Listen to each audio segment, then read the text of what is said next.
Welcome to Grow Her Wings, a podcast by the Milieux Project, a 501c3 based in Jacksonville, Florida, with a mission to connect girls to aviation. We are your hosts, Jen and Carrie, and we invite you to join us as we meet new people, talk to old friends, and learn new lessons on the path to inspire more of us to grow our wings. Welcome to Grow Her Wings, a podcast brought to you by the Milieux Project, a 501c3 based in Jacksonville, Florida, with a mission to connect girls to aviation. I'm here with Jen. My name's Carrie. We are the co-founders of Milieux Project, and we are pleased to welcome one of our new guests today. Jen, who are we talking to? Hey, Carrie. We are talking to Miss Theresa Gathers. Actually, I should call her Captain because I get upset when I don't get called by my rank. Captain Theresa Gathers, who is a security forces extraordinaire. Right, Theresa? Yes, I'll claim that all day long. Perfect. Theresa and I met at Air Combat Command at headquarters there. She was at the top of her game. I was just trying my hardest every day not to mess up. And so, Theresa, would you like to just to give a little bit of your background? What I'm really interested in, and just to be clear, sorry, I'm going to go off a little bit.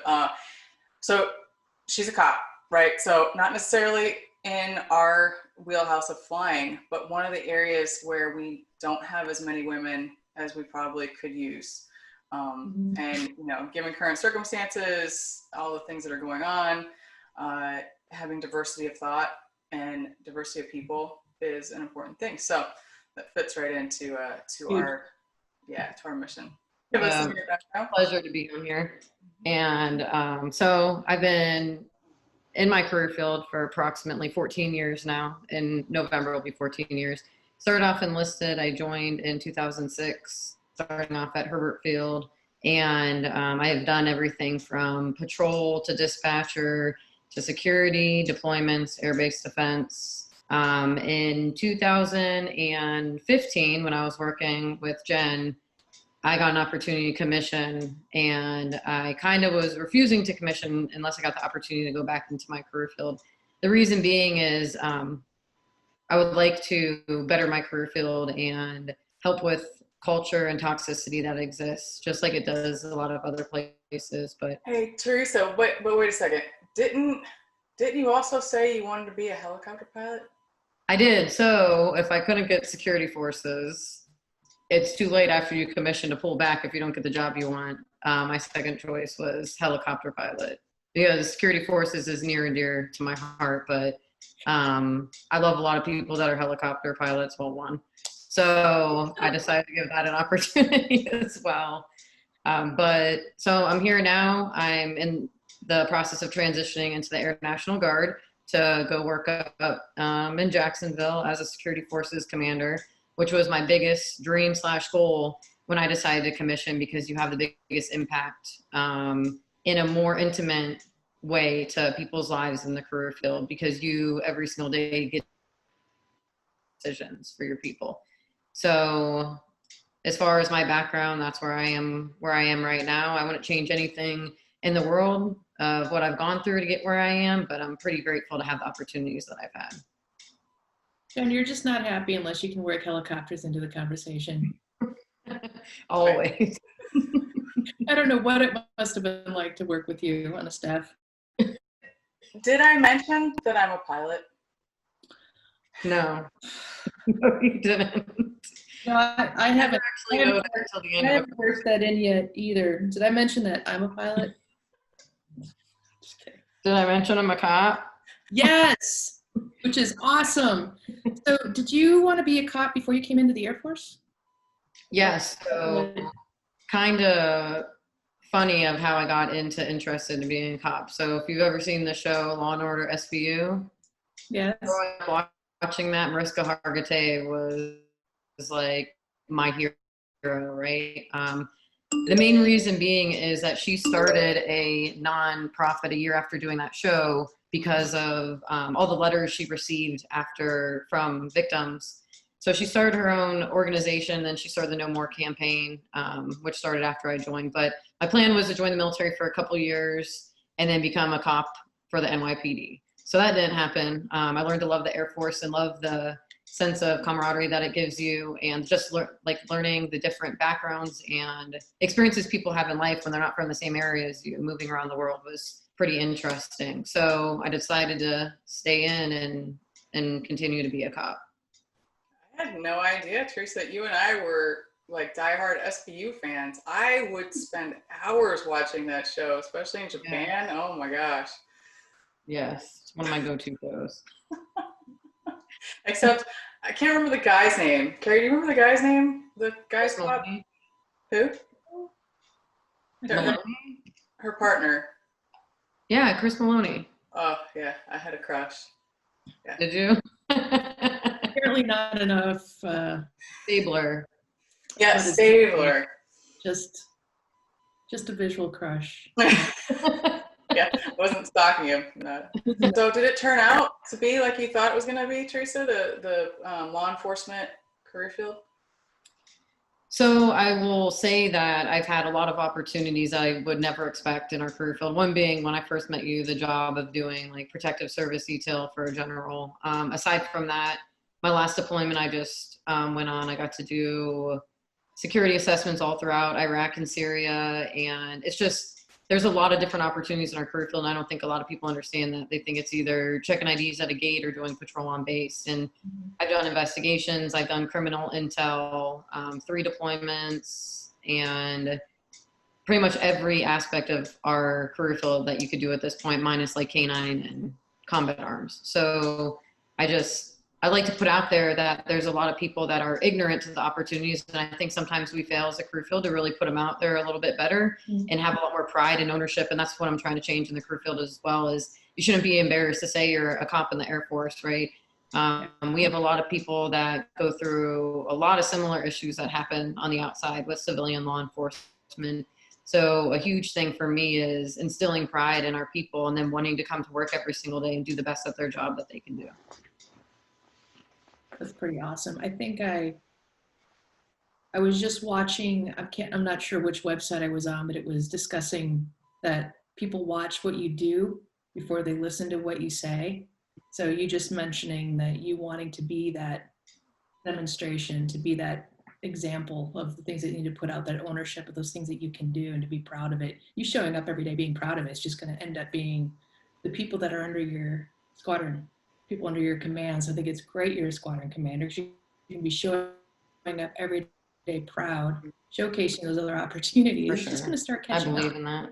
So, now you mentioned that your original plan was come into the Air Force, leave, go join the NYPD. Was there a particular event or assignment or mentor that led you to go, you know what, this is it. I want to stay in here and make things better here? Or was it just the overall experience that you had? So I had to make that decision pretty quick because I only signed a 2-year contract. But it was actually on my second deployment when I decided to reenlist. And I had a phenomenal leadership team. I don't think I've ever been taken care of like that early on in my life, been taken care of so well by other people, especially people that I barely knew because I was just at the beginning of my deployment when I even made that decision. But there's a saying out there, you know, that at one point in time, you know, the Air Force, you become a part of the Air Force, you know, but then at another point in time, the Air Force then is instilled and becomes a part of you. And I think that's extremely important. And I think that my biggest thing is the pride of the great people I work around and the opportunities that I get without judgment a lot of the time, you know. So I'm a true believer in, like, I'm a huge patriotic person, but for me, it's a lot more than that. It's the sense of family. So I really try to breed that even through any type of work environment that I'm in, and that people understand that they're loved, and I care more about them than them getting the job done, because I understand personally, because I've been through it before, that if you're not in the right mental state, you know, you can't be effective at work. So showing them that they're cared about makes it a little bit easier for them to come in, and when they're having bad days, own that, take a knee, and be able to get back to where they need to be and do better in their job. So I love your mentality, your attitude about things. What is the most memorable, or I guess even scariest thing that you've had to deal with, and how did you deal with it as a cop? No, I'm just talking about on the job. In general, job wise, right? Okay. Job wise.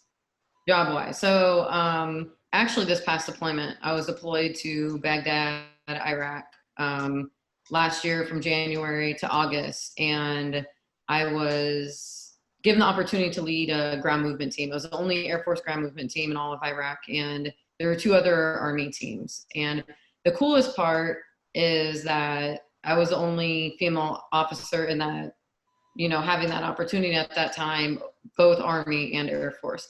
So I was scared to death because the team I was taking over was what we call the guard equivalent of the 820th. So in the 820th for our career field, they're at Moody, and they're ground pounders. They're we eat snakes for dinner type guys. It's like a brotherhood. So going into finding out that was going to be my team, the first thing I thought was, oh crap, so, and I put that on myself. I wrote my own story without giving them the opportunity to trust me as a leader. I just went in there and was me and pretty much said, hey, this is what I'm here to do. I'll love you guys to the end. I'll take care of you. I'll make sure you get home to your families, but just understand that you will follow the rules that I put forward, because they're to save your lives, right? So throughout the time, we had a couple scares with incidents coming on and certain activities on the rise. But I will say the most memorable part of that specifically was the Army team came to me and asked me to talk to their colonel and general to see if they could fall directly under my team and start training with us and all that. And for the Army to ask the Air Force in the first place, like for advice and stuff like that in our career field, is a huge deal. But more the fact that I'm a woman and they trusted me in that environment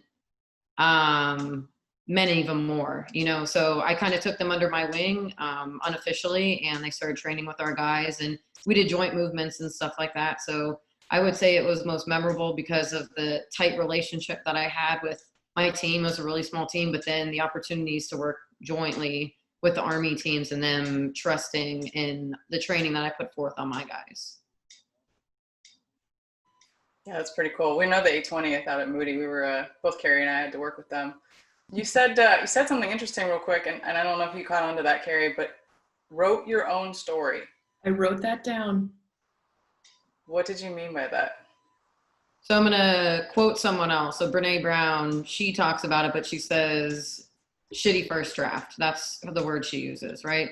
Or crappy first draft. And so it's basically when you, without even giving someone the opportunity to explain or understanding all aspects of a situation, in your head, you come up with your own story of what you think is going on rather than having that conversation.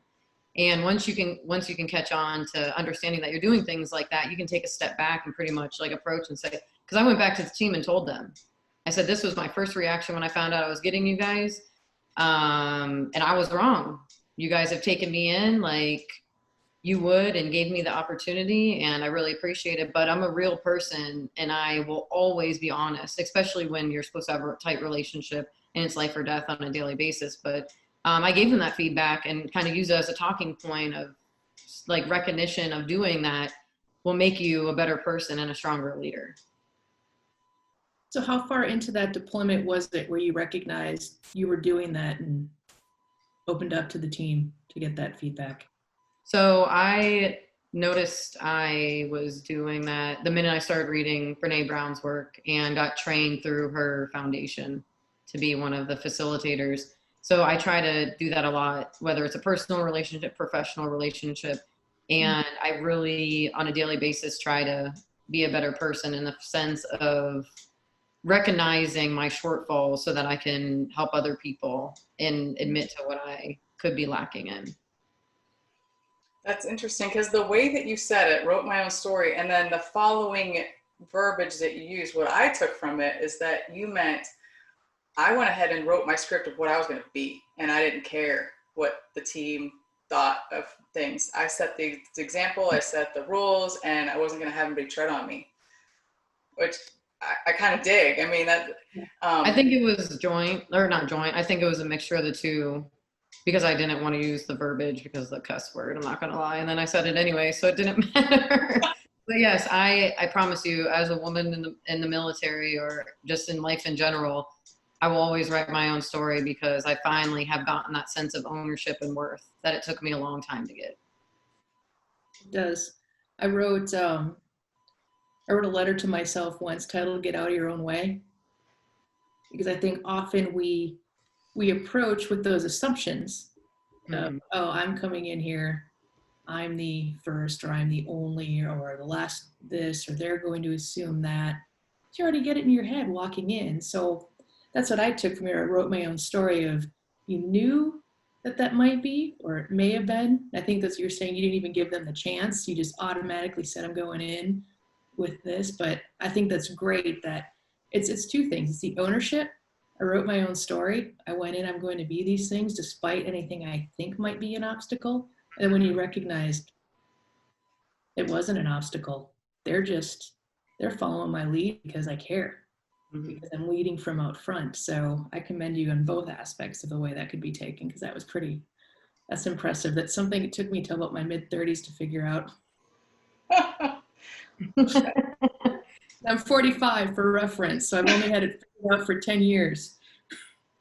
I'm not that much younger. I'm 33. Well, Feel 90, so we're good. I'm over 40 and still learning it. I was listening to a podcast the other day by it was Allyson Byrd, who I've just recently discovered, and she was talking about something that says you weren't put on this earth to fit in, you were put on this earth to add to it. And if you aren't adding to it, that doesn't mean you're subtracting from anything. And I thought that was, I thought that was really great. And it kind of fits into that whole narrative of write your own story. So Theresa, if you had any advice for any young ladies that are thinking about joining the Air Force, becoming a cop, thinking about doing cops or being a security forces airman for 2 years and getting out to go to the New York Police Department, what would you give those young ladies? So above all, I want them to know that they can do anything they want. Where I am today is not anywhere I thought I would be when I was growing up. And everything that I am now is through the mistakes I've made, the sad days, the good days, any type of day. It's made me who I am today. And that's why I say I never change anything for anyone, because I'm very happy with the person I am today.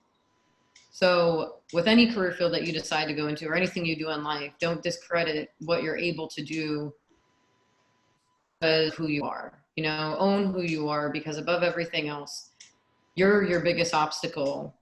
When you come up with the assumptions, or you write a story that might not match what other people are thinking in their head because you didn't take the time to ask. But either way, own who you are and own your story, because it's your story to write your entire life. You know, we have a lot of options in life right now, and there's a lot of opportunities, and we just need to educate people a little bit more to understand that they have those opportunities.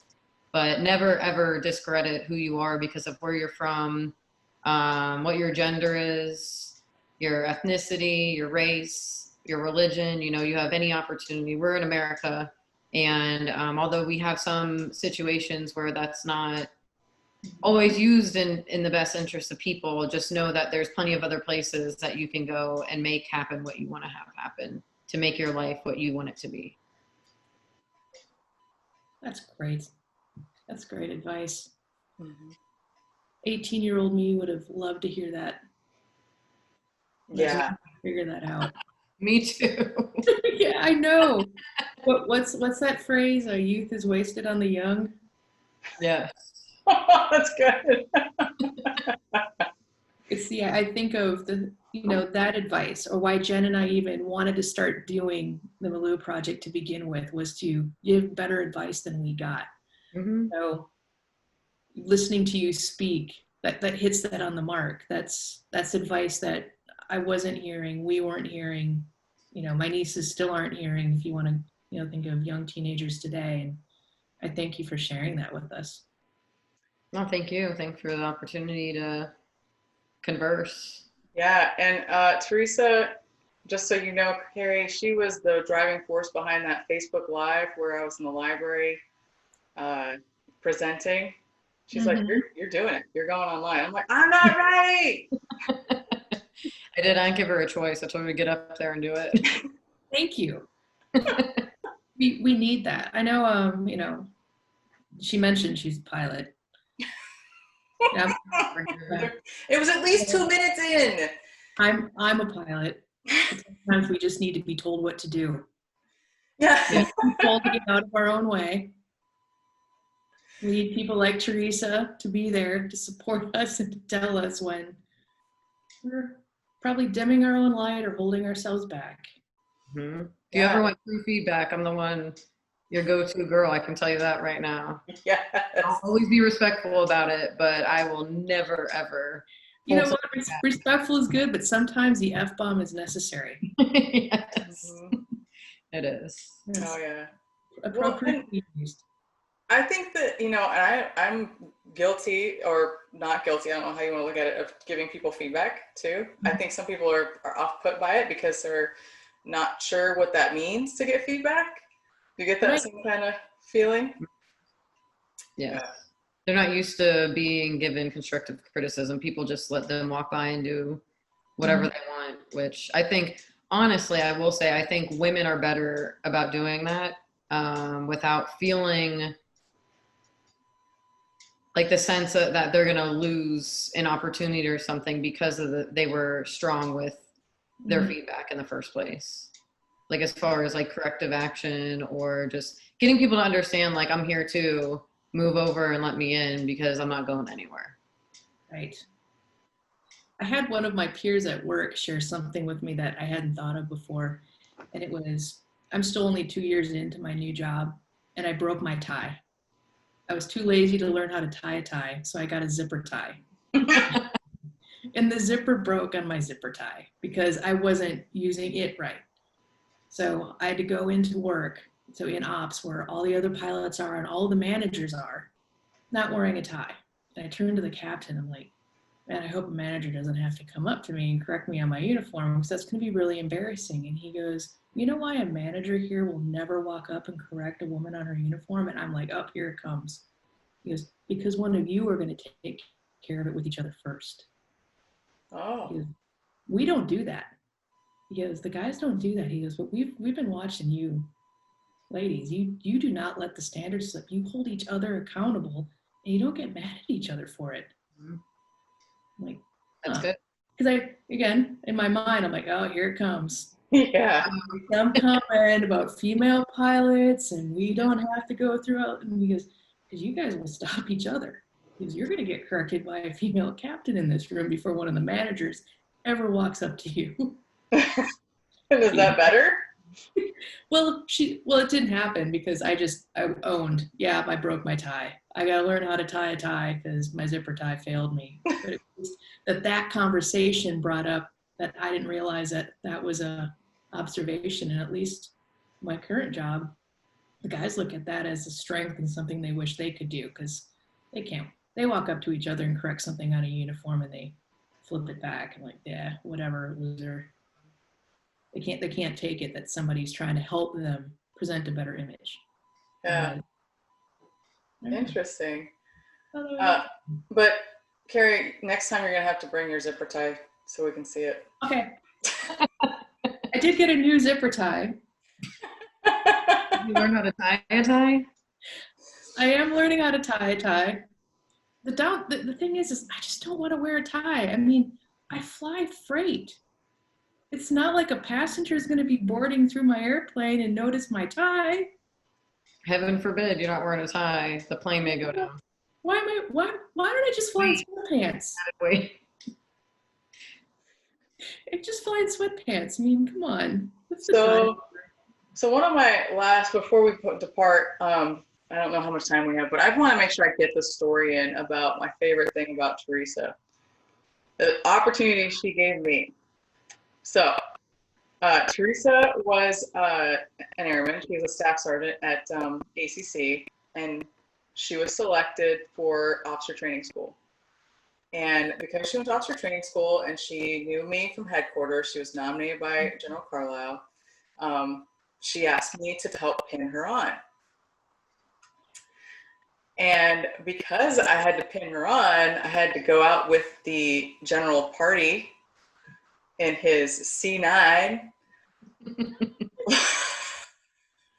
And we got 4-star treatment everywhere we went. It was the coolest thing I've ever done in my whole Air Force career. And the lieutenant colonel, who a good friend of ours, he was destined to be a 1-star, 2-star. Fangs Gilbert. I don't know if you knew him, Carrie. I think he was in your class. He was a year behind me. Yeah. Yeah, he watched my son, Henry, and let me go out and pin Theresa on. It was so cool. So I don't know if I've ever told you thank you for that, but I want to make sure to publicly thank you for that. No, thank you, and you'll be there when I put Like a 4-star. And she made it the other 2 times. She complained that she didn't get 4-star treatment when I put on first lieutenant and captain, but she put it. Pilots. But you kind of did, because we did it at the Air Force Memorial and General Carlisle came to the second one. Heck yeah. And this last one, you got to do it at the Base Force Complex. So Yeah. So how great you guys are going to work together again. it's exciting. That's pretty great. I mean, if you think about that, ACC staff, and now down in Jacksonville. That's pretty cool in the Guard. That's right. Like I told Theresa, talent recruits talent. Yes. Who recruited me? As long as you don't walk around in your current job, Jen, reminding everybody that you're a pilot. Oh, of course I do. Yes, she just flights every day. Well, specifically my last job, when I was the commander of the civil engineering squadron, and I was being asked how our MilCon projects were going, and my boss would say, Jen, that doesn't make sense. And I'm like, yeah, of course it doesn't. I'm a helicopter pilot. You're like, you're lucky I can say MilCon. That's right. I had to look it up. I had to look it up. I had to look up and you. I didn't know what this was. I'm just a pilot. But now you're gonna have Theresa there to keep you smart, keep you in line, give you that feedback. I'm a cop. Oh my God. Well, you're gonna be really good at keeping her in line then. Okay, yes, that I can do. But I'm impressed with both of you. Sometimes people are like, wow, Carrie, you did 21 years active duty. Part of that was it's scary to change. You know, there were other opportunities out there to leave, go Guard or reserve, but there was that nice, comfortable, continue along the active duty assignment path too. So you guys both ventured out into the unknown as far as I'm concerned and continuing to be successful. So thank you. Appreciate that. Yeah, I couldn't do it. It was scary enough to retire. So now you get eyes. So Theresa, if anybody wanted to, after listening to this podcast or watching this podcast, wanted to reach out to you about anything related to police, to being security forces, to the Air Force, would they be able to do that? And you don't have to share your information now. I can definitely filter that, but through the Milieux Project. But are you open to that, especially young girls that are interested in this career field? Yes, for sure.